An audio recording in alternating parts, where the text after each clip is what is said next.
कभी भी इन गंदे रिलेशनशिप्स में बॉयफ्रेंड गर्लफ्रेंड वाले चक्रों में मत पड़ना। ये जो बॉयफ्रेंड होते हैं इन्हें तुमसे कोई प्यार व्यार नहीं होता, ये सिर्फ तुम्हारे मजे लेने के लिए होते हैं। इनमें से कोई तुम्हारी जिम्मेवारी उठाना नहीं चाहता। ये शरीर के वो भूखे दरिंदे हैं जो तुम्हारा इस्तेमाल करते हैं। तुम सोचती हो कि वो तुम्हारी केयर करते हैं, जिसने तुम्हारा सब कुछ लूट लिया, क्या करोगी ऐसी केयर का? माँ बाप भाई से ज्यादा कोई भी केयर नहीं कर सकता। देखो जरा उस बाबू सोने, उस घटिया लड़के की तरफ। वो काबिल नहीं, तुम्हारी जिंदगी का कातिल है, जिसने तुम्हारी इज्जत को खत्म कर दिया, तुम्हारे सपनों को खत्म कर दिया, गर्भ निरोधक गोलियां खिला खिलाकर तुम्हारे शरीर को खत्म कर दिया, तुम्हें अपने ही माँ बाप के सामने दुश्मन बनाकर खड़ा कर दिया। बस एक छोटा सा शब्द ब्रेकअप बोलकर तुम्हें पूरी उम्र दर्द देकर छोड़ दिया। ये जो आज का पल है वही पास्ट बनेगा। इसे ऐसा बनाओ कि तुम्हें अपने पास्ट पर, अपनी हिस्ट्री पर गर्व हो। पास्ट से नफरत कर डिलीट करने की कोशिश करनी ना पड़े तुम्हें जब तुम इस पास्ट को पीछे मुड़कर देखोगी। पास्ट को याद कर खुद के सामने शर्मिंदा ना होना पड़े।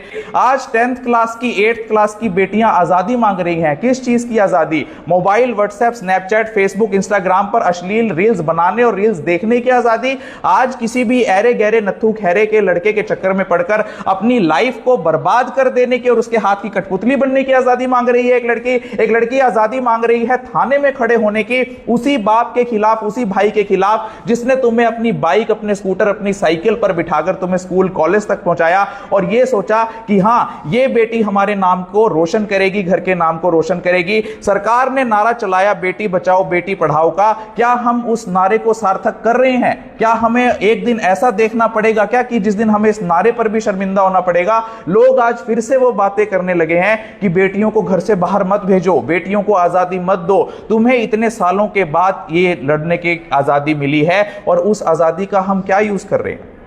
फ्रीडम सिर्फ कम कपड़े पहनना नहीं है। फ्रीडम है कि तुम वो सब कर सको जो तुम अपने सपनों को पूरा करने के लिए करना चाहती हो। तुम अच्छी शिक्षा लो, तुम अच्छे स्वास्थ्य लो और तुम अपने हक को जो सरकार ने और कानून ने तुम्हें दिए हैं वो असली आजादी है, ना कि अपनी जिंदगी को नरक में धकेल लेना आजादी है। तुम्हें एक बात पता होनी चाहिए कि आज 2022 के आंकड़े के अनुसार पूरे देश में 1,59,00,000 बच्चे 10 से 17 साल तक के हैं, वो किसी तरह का नशा करते हैं। क्या ये आजादी है? आज हमारे देश के बच्चे कई गेम्स में फंसकर आत्महत्या कर रहे हैं या कई गेम्स के चक्कर में अपने करोड़ों हजारों करोड़ लुटवा रहे हैं। क्या यह आजादी है? सोच कर देखना कि तुम खुद भी नहीं चाहती थी इन गंदे चक्रों में पड़ना। तुमने जब अपने घर से पहला कदम बाहर रखा तो तुम कुछ बनना चाहती थी, बिगड़ना नहीं चाहती थी। तुम किसी बॉयफ्रेंड के चक्कर में नहीं पड़ना चाहती थी, किसी रिलेशनशिप के चक्कर में नहीं पड़ना चाहती थी। तुम्हें बहकाया गया है, फिल्मों ने बहकाया, सोशल मीडिया ने बहकाया, अश्लीलता ने तुम्हें बहका दिया है। जो समाज तुम्हारे लिए फ्रीडम की बात करता है और कहता है कि तुम्हारे पास फ्रीडम है ये चीजें करने की, जरा ध्यान से देखना कि वो आदमी जो तुम्हें गंदी नजर से देखता है वो सिर्फ तुम्हारे लिए फ्रीडम की बात करता है, एक अनजान लड़की के लिए फ्रीडम की बात करता है। जब अपनी बहन और बेटी की बात आती है तो वो कहता है ये तो मेरे घर की इज्जत है। क्या तुम्हारे पापा तुम्हें घर से ये सिखाकर भेजते हैं स्कूल में या कॉलेज में कि तुम पढ़ने जाओ और साथ में बॉयफ्रेंड भी बनाओ? कितनी लड़कियों के फादर कहते हैं? क्या तुम्हारी मम्मी ये सिखाकर भेजती है कि तुम गंदे रिलेशंस बनाना, बॉयफ्रेंड बनाना, बेटी जितने बॉयफ्रेंड हो सके बनाना, यही तुम्हारी असली फ्रीडम है? कोई कहता है क्या तुम्हें? तो कौन है वो लोग जो तुम्हारे माइंड में ये चीजें भर रहे हैं कि फ्रीडम का मतलब गंदे रिलेशंस बनाना है, फ्रीडम का मतलब अश्लील रील्स बनाना है? सोचो जरा कि अपनी इज्जत लुटवाने के लिए जो लोग तुम्हें सिखा रहे हैं या तुम्हें बहका रहे हैं उनको गौर से पहचानो, क्योंकि जो लोग ऐसी बातें करते हैं वही ये चीजें एक्सेप्ट नहीं करते। वही तुमसे ये पूछते हैं शादी के दिन कि तुम्हारे कोई रिलेशंस तो नहीं थे, वही तुम्हारी इंक्वायरी निकलवाते हैं कहीं ये लड़की गलत तो नहीं थी। अगर इन चीजों का मतलब ही फ्रीडम होता तो समाज में इन चीजों को बहुत अच्छा माना जाता और इसी के बेस पे लोगों की जिंदगियां बनती। तुम्हारी सोच ही तुम्हें एक अच्छा इंसान बना सकती है, एक हैवान बना सकती है। तुम्हारी सोच ही, तुम्हारे हाथ में अगर बंदूक है तो तुम्हें एक सैनिक बना सकती है, एक आतंकवादी बना सकती है।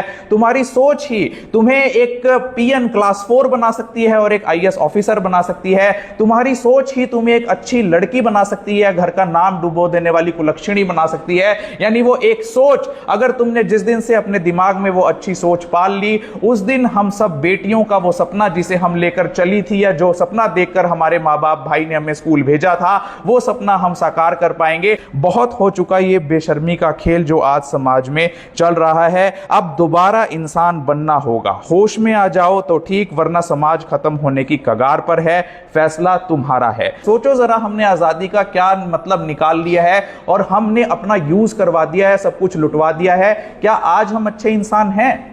अपने आप को जरा स्कैन करके देखना, तभी हमारे हिंदुस्तान की बेटियां, हर बेटी के लिए मैसेज है कि अपने हिंदुस्तान का अगर नाम रोशन ना भी करो, अपने जिले का, अपने स्टेट का नाम रोशन ना भी करो, अपने गली, अपने मोहल्ले का नाम रोशन ना भी करो, कुछ बनो भले ही मत, लेकिन बिगड़ो मत। क्योंकि जब एक व्यक्ति बिगड़ता है तो उसके साथ दो व्यक्ति बिगड़ते हैं। जब एक लड़की बिगड़ती है तो उसके साथ दो घर बिगड़ते हैं, एक तो वो जिसमें वो पैदा हुई और एक वो जिसमें वो शादी करवाने के बाद गई। यही मेरा छोटा सा मैसेज है अपने भारत देश की लड़कियों के लिए, और भारत देश को फिर से महान बनाना है। बनाओगे कि नहीं? यस और नो?